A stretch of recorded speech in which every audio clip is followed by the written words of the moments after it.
Hey everybody, this is Bonnie with Bonnie Bay Crochet, and just this past weekend I was able to be the crochet judge. It was the first time I've done this at the Maryland Sheep and Wool Festival. It was a wonderful learning experience for me. I had a lot of fun doing it, and I wanted to show you some behind the scenes photos. I've got lots of those I'll play for you in just a minute.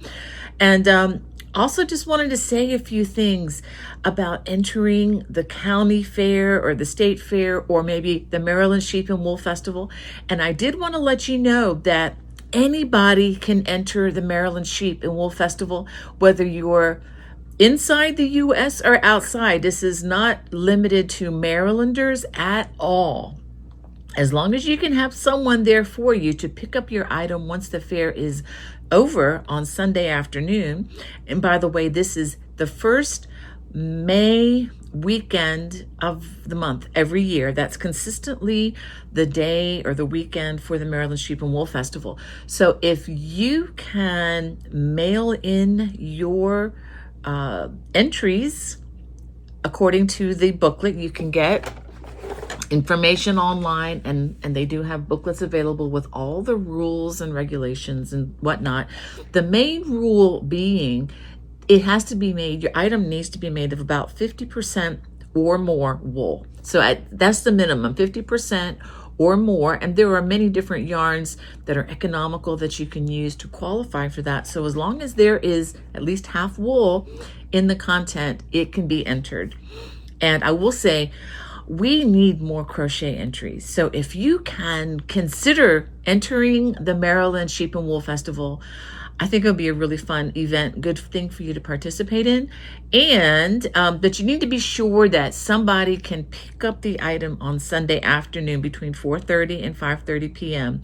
Now I'm speaking for next year, for 2026, because 2025 has already happened and it was a wonderful time. Well, I'm going to go ahead and show you some pictures, like I said. But one thing I wanted to encourage you, whether you're entering the Maryland Sheep and Wool Festival or your local county festival, make sure your items have all the strands hidden.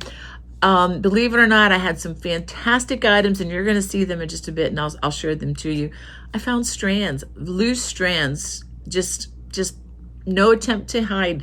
If you want your items to do well at the county fairs this year or state fairs or wherever, hide those loose ends and definitely block your items if they need blocking. And for those of you who may be a little bit intimidated about the administration involved in entering your things in a competition like this, I do have a book called Winning at the Fair that I wrote several years ago to just help you with overcoming some of those items. What to do, how to do it, how to fill out the forms. And there's a lot of computer entry now. You can enter just on the computer online. So it makes it a lot easier, but there are certain things you have to be careful of. So I've written a book about that. It may be more information than you really need for your local fair. It may be helpful. It's not written for the seasoned fair goer. This is for those who've never done it and are just a little shy about doing it. Well, let me go ahead and just show you some scenes and some pictures now.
I hope you enjoyed this video and hope to see you at the fair. God bless. Bye-bye.